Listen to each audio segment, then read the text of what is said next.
Sawadee krap, and welcome to another week here at Thailand News Today. Hope you had a fantastic weekend. Well, certainly a very big weekend down at Pattaya, where they had their annual fireworks festival.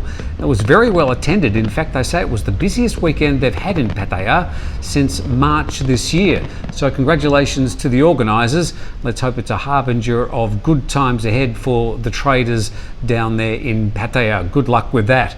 Now, I went to a shopping centre, the Quartier shopping centre in central Bangkok over the weekend to admire a brand new LED wall at a True Move store. Somehow I walked out with a brand new iPhone. It wasn't the intention, but congratulations to that salesman who must have thought I had a very trusting face. Anyway, let's get stuck into today's main news stories.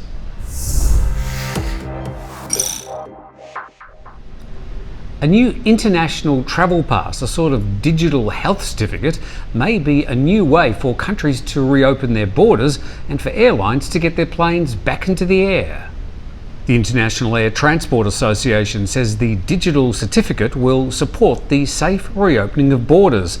As COVID-19 testing and the results become more reliable and nuanced, governments are looking to testing as a means of limiting most of the risks of COVID-19 when reopening their borders. The new hope is that the new travel pass would replace the quarantine regime imposed by many countries, and the hopes that a vaccine alone will solve the problems. As of the time of publishing, 2 more people have been identified as infected with COVID-19 in the mini outbreak up in northern Thailand.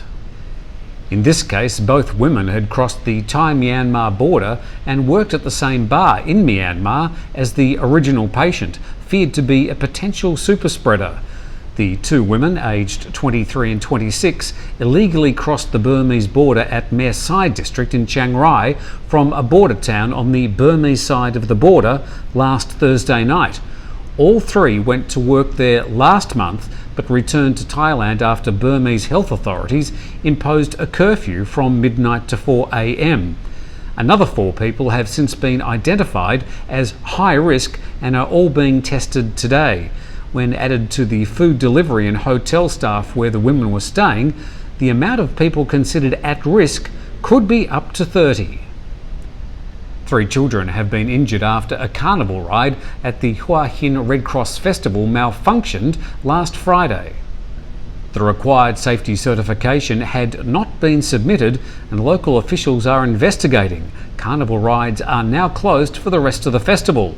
10 children were on the ride around 10 p.m. on Friday night when the hydraulics system broke, causing the arms of the ride to drop to the ground.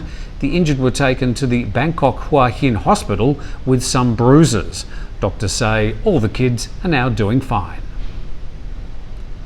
A Thai royalist-linked account has been suspended by Twitter after Reuters reported that the account was spreading pro-democracy and pro-government propaganda.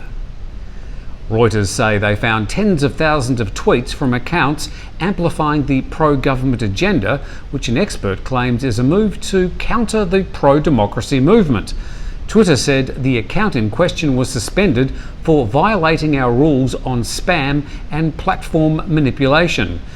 In October, Twitter suspended 926 accounts linked to the Royal Thai Army, which were amplifying pro-government propaganda. The Army denies they were associated with the accounts. The Australian government is putting up $13 million as part of the budget for a new live-action film called 13 Lives, which is all about the Chiang Mai Tham Luang cave rescue. The film will be shot in Queensland, Australia, in the hinterland area behind the Gold Coast. The film will be directed by Ron Howard and will start filming in March next year. The Queensland Gold Coast hinterland will double for Thailand with a similar hot, humid climate and landscape.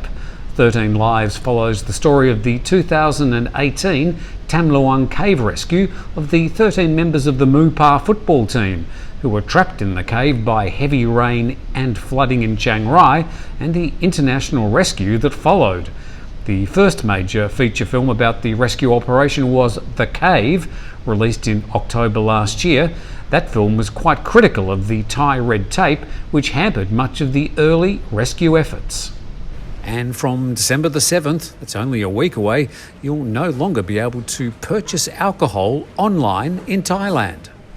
The Thai government will prohibit the sales and promotion of alcoholic drinks on every online platform from December the 7th. The ban includes direct sales, promotion and introduction of alcoholic products online, but will not include electronic payments or purchases at retail stores, restaurants and bars. Well, my voice seems to be deserting me, so it seems like a good time to finish the program. Thank you for watching. Please don't forget to subscribe, and we look forward to seeing you again tomorrow.